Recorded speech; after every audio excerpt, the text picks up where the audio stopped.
Before we get into this deck profile, I just wanted to go ahead and acknowledge that this deck is maybe a few weeks outdated. You can obviously tell by me calling certain cards like Heat Soul new and everything, but the format is still the same. It's still the same ban list, and this deck is still pretty darn good, so I figured I should still go ahead and upload it. Hello YouTube, bParsa here, and I'm back again with another Attic deck profile. You may recall I posted a profile about this a few months ago, and I am back at it again. I did take a break from the deck just a little bit because it did kind of get a little boring to just have your very first normal summon get interrupted and have to pass, because that is one of this deck's biggest weaknesses, is that it's either make a rival turn 1 or lose. Turn 2, it's not that bad because you can actually OTK with Access Code Talker, but turn 1, your plays are very linear. However, with the release of a new card from Ghost from the Past 2, you probably can already guess which one it is, this deck has a new, not win condition, but a new play style. It can basically play a more slow control grind game if you have to play it that way. So yeah, I did take this deck to a regional yesterday in Knoxville. I didn't do the best. I went X3 drop after round 6, and I did play a Winamat and nearly won the thing. But, I mean, it's a little bit of luck. Unfortunately, luck didn't bounce my way. I think this deck is great, this particular format, though, because a lot of people are starting to play Despia. And even some Despia builds just opt to not play any hand traps. So if you win the die roll and you go first, you're able to go full combo, and Despia has no out to the Attic Nister, the Arrival Attic Nister. And, I mean, not easy outs at least. I mean, they can make Titaniclad, but they have to take a lot of setup for that. So, without further ado, let's go ahead and get into the profile. Alright, so let's start with the monster count. Now, 90% of this deck is still the same. It's mainly the extra deck that's changed a little bit, so for the most part, this deck is the same. So we're still playing 3 Achichi and 3 Picari. So like I said last time, these 2 cards are your 1-card combo starters, okay? Either of these make the Link 6 by themselves. And I'll talk a little about that at the end. But keep going with the monster count. Double of the blue one, Hiyari. I don't play the level 4 or the lower level Earth one. Hiyari I want to see more often. Its effect actually does come up. The 1 Baruru. The 1 Doyon. Remember, Baruru is the tuner. He's searchable from a card in the extra deck. Doyon is your Sunlight Wolf of the deck, basically. And then the Gachiri, which you're going to probably search off of Hiyari's effect. This card is awesome. It makes your monster immune to card effects when it's sent to the grave until the end of the next turn. And then the brick of the deck, which you don't want to see, is Danmari.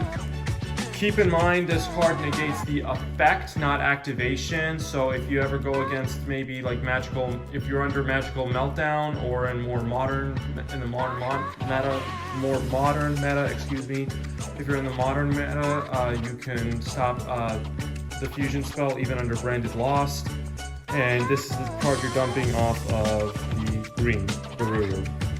Alright, so that's it for the Attic Nister monsters. For the hand trap lineup, just 3 Ash and 3 Valor. I didn't want to get too crazy with the hand trap lineup. I don't think Nibiru is worth main decking this format. Cards like Ghost Ogre is okay, but it's dead against certain matchups. And also on top of that, I am playing Crossout Designator, so I want to make sure I have hand traps that are good against me as well. I don't play Ghost Spell because unfortunately Ghost Spell's main application, just like I said in the last profile, the Ghost Spell's main application is stopping the Brendan in red, which they activate on your turn, but the spell card I Meet You locks you into Cyberse effects. So hand traps on your turn, which is what Ghost Spell primarily is this format, are worthless. So let's get into the spells. Alright, so again, most of the spell lineup is still the same. Obviously, 3 I Meet You, that's standard. I really wish this card would come in hollow. 3 Island, again, this card's insane. Not once per turn, just once per attribute. more modern era of the metagame, so many people don't know what this card does and they keep trying to ghost over it, only for me to add it back later on.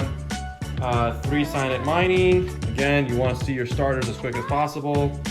I did not play this in the last profile, mainly because I didn't own the card at the time, but Forbidden Droplet is amazing. Again, you want to stop effects on your turn, so if your opponent's established and you're going second, you want to be able to, because your normal summon is pretty fragile, so you want to make sure that very first effect goes through. After that, you can easily play through disruptions. 3 Crossout Designator and the 1 Called by the Grave. I was back and forth between Crossout and Triple Tactics. I think Triple Tactics is better in combo decks that aren't very fragile and can keep playing through hand traps. So if you get hand trapped, you can draw 2 cards and keep comboing. This deck, however, your normal summon is very, very key. If you get your normal summon stopped by, let's say, like an Effect Veiler or an Ash Blossom and use Triple Tactics and draw 2 cards, unless one of those 2 cards is the field spell, you're still passing your turn. So I'd rather play Crossout just because I want to stop that hand trap rather than trying to play through it. And then the 1-ofs, the 1 Feather Duster, because back row sucks and every now and then people still try to activate Mystic Mine on me to deck me out. And this actually came up in the regional. My opponent was playing Despia. He knew he didn't have a win condition, so he tried to deck me out with Mystic Mine, and then we just kept passing turns until I finally drew this card and he scooped the duel. The Eye Contact, which is your draw 3 of the deck if you have the extra field spell. The Idol Reborn, I decided to bump this down to 2 and I haven't regretted it one bit. Or sorry, bump it down to 1 from 2. Haven't regretted it. And then finally your 3 Infinite Permanents. So that's it for the main deck, 40 card main deck. Let's get into the extra deck. Alright, so for the extra deck, again, everything in this extra deck is Cybers. You can't play Predaplant, Verte Anaconda, or Fusion Destiny because you're locked into Cybers effects. So everything in this deck is Cybers. So the only 2 non-links are still Light Dragon Adagnister and Cybers Quantum Dragon. 99% of this extra deck is still the same, just 1 card change. Quantum, again, is a magnet for attacks and targeting effects, and when it battles, it can bounce an opponent's monster back. Light Dragon is a name for I Meet You, but it is also, its effects are pretty darn good. You can protect your monsters, you can non-targeting destroy monsters, and also when another Cybers monster inflicts battle damage, you can revive any linked monster from your graveyard.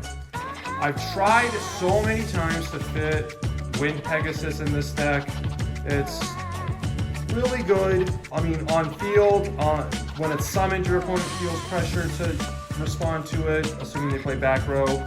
When you use its effects, your opponent's pressure to respond to it, and even if it dies, it still has a tremendous effect in the graveyard. There's just no room in this extra deck for it. I'd rather take their back row decks to the side deck. Okay, now for the Link monsters, I'm going to go from 1 to 6. Link Spider, because you need to stop, there's a flare. Link Spider, because you need to turn your opponent's Nibiru tokens into a Cybers monster to clear up your main monster zone. Link Garibo, to stop trap cards. Again, this is great against Eldritch because it negates the activation and banishes the trap, so your opponent can't just banish it and set another trap in the next turn. The Double Dark Infant, 2 is needed. The first effect is lets you search the field spell. The second effect, move itself to another zone, so you have more zones to summon off of the Dark Templar. And now for the Link 2s, Update Jammer, so you can OTK off of Axis Code Talker. The Cybers Wicked, which can search your Bururu because it searches a Cybers tuner. The Double Splash Mage. I have thought about cutting Splash Mage to 1, but it comes up. Like 2 is tremendous. The first one is to Link Climb for your main combo to the Arrival, and the second one is to make Axis Code Talker. Okay, Link 3. So Transcode Talker. He is used to Link Climb, but he is honestly a boss monster in his own right. The Dark Templar, which is a soul charge of the deck. Now remember, this card's effect gets better when going second, because if you don't have something in your hand to summon in his zone, you can attack, which triggers his second effect. So when he destroys a monster, he can revive any Adagnister from the grave. and then you can summon it to his arrow, which would then trigger his first effect as well. Then Heat Soul. So I replaced Fire Phoenix with Heat Soul, and Heat Soul is tremendous. I mean, it's a reverse Upstart Goblin. You pay 1,000 life points and draw a card, and it's a quick effect. So if your combo gets stopped, you can make Heat Soul and do something. Now that something isn't a towers play, but it's something. You can have hand traps, you can have some kind of defensive, drawn to some defensive cards, and stop your opponent from killing you, so then you can bounce back the next turn and kill them with Access Code Talker. You want to play hand traps more than anything else though, just because you want to draw into a hand trap when going second, when it's not your turn, I should rather say. So, but if you're going first, you don't really care. Sometimes I've drawn a combo starter off this, like Silent Mining, and won the duel. Access Code Talker, obviously, I mean, it's a Cybers, it's a Link 4, it's awesome. And then the Arrival at Ignister, which again is unaffected by all card effects. So this came up in the regional. My opponent tried super polying it, and I had to explain to him he's unaffected by card effects, so you can't do that.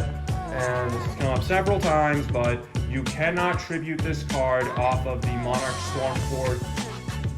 That it's not Monarch Stormfort itself, the name escapes me, but the Flundery spell card that's basically Monarch Stormfort.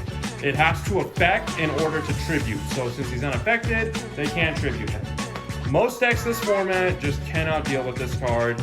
I did have one situation where my opponent ran over it by battle with Titaniclad at 4,100, but from that point forward, I started making this card with 6 materials and I also went against a lot of Sword Soul. So neither one of those decks has any out to a 6k towers. Please remember, side decking is all up to personal preference, and also it just depends on what your locals are like. I try to play more on assuming I'm playing against meta decks, so because I figured rogue decks, my deck can beat them anyways, because most rogue decks can't handle the Arrival at Ignister. But for my side deck, I'm playing Triple Nibiru. This card has a double-edged sword because although you might stop your opponent's combos at the same time, it does clog up your main monster zone, so you can't combo off yourself. And also, most of your extra deck takes Cybers monsters specifically. Transcode Talker doesn't, so be very careful with using Nibiru. More often than not, I just sided this in to stop getting Nibiru from cross-out Designator. And then 3 Artifact Lancia. This card is, I'm thinking about cutting it. I'm still keeping it in just because I despise Flunderies, and I hate that deck so much. I really wish that deck would die, but I want some kind of hand trap to stop Flunderies. And then the 3 Twin Twister, because again, I despise Flunderies, and I want to get rid of their trap card before they can activate it in the main phase. I play Cosmic in other decks, but this deck just needs 1 card to combo, so you can assume you can afford to discard. Double Lightning Storm, because I already played Feather Duster in the main deck. 3 Rivalry of the Warlords, because Despia, that deck is a whole bunch of different types. You have dragons, you have fairies, you have fiends, and Rivalry is tremendous against that deck. One more time, going off of Heat Soul, if you need to play the control game and go into Heat Soul and just draw some cards and sit on Rivalry for a little bit until you can start getting better cards to combo off, that's awesome. But this, I figured siding it is better. I am considering maining it, but it's a good thing I didn't because I went against a lot of Sword Soul, so it's pretty dead against that matchup. And then, I sound like a broken record, but I despise Flunderies and wish that deck would die. So I also play 1 copy of D-Shifter to side in when I'm going first for cross-out Designator, so they can't D-Shifter. Okay, now for the combo, I'm not gonna get into too much depth about it because the combo going first, uninterrupted, has not changed. Okay, the only thing that's kind of changed is how you can play around Nibiru a little bit, which is what I'm focusing on. If you're new to this deck and you don't know the combo at all, I suggest you watch my other deck profile, which I'll link down below in the description. But that one I go into the combo in full depth. This one I'm going to go over it just a little bit to talk about how Heat Soul has changed one thing. So a reminder that either Picari or a Chi-Chi is full combo. Now, a Chi-Chi is better because the only difference is Picari deals you damage off of I Meet You in the end phase because you don't summon the card. So be careful of that if you're going into time, but either one of these works. So, let's say you start with either one, and let's just say you start with a Chi-Chi. So a Chi-Chi gets normal summoned, you're gonna search Picari, and then a Chi-Chi gets linked off into the link 1. Link 1 is going to search the field spell. Field spell's effect will activate, and you're going to special summon a Chi-Chi. A Chi-Chi's effect activates, and you're going to search I Meet You. You're going to activate I Meet You, reveal the Dark Templar, and then you're going to add Doyon to hand. Then you're going to link these two away, and then you're going to special summon Cyberse Wicked. Let me get my Cyberse Wicked real quick. So you're going to link summon into Cyberse Wicked. Then you're going to use the field spell, summon him to a zone Cyberse Wicked points to, and then establish your chain links any way you see fit. If my opponent has an Ash Me to this point, I make Doyon chain 1 so I can play around ghost spells. But this is going to search you the one you normal summoned, and this is going to search you your Bururu. You're going to search your Bururu, and you're going to... Okay, now, here's where things change. Before, I linked these two into Splash Mage. So, going first, that doesn't change, because not many decks are main decking Nibiru. But going second, when you're expecting your opponent to side a Nibiru and you don't open Cross-Out Designator, you're going to link these two off into Transcode Talker, not Splash Mage. Both basically do the same thing. I mean, Transcode Talker has to revive a Link monster specifically, but both help you revive another monster to Link climb into your Dark Templar. However, this does change things up a little bit, which I'll explain. So then, let's just say, at any point in the combo, from this point forward, you get Nibiru, okay? At any point throughout the combo, you get Nibiru, so this is gone, and we have a token. Well, now we can turn the token into Link Spider. And assuming we have another extender in our hand that we haven't summoned yet, we summon it. Then we link these two into Splash Mage. This is why you're saving your Splash Mage, is because if you get Nibiru, you want to have a Link 2 to Link climb into a Link 3. Okay, Transcode Talker can't link into Heat Soul with just Transcode Talker and with Transcode Talker another card, because it has to either be a Link 3 or a Link 1. So you want to save your Splash Mage, so then you can revive another card and then go into Heat Soul.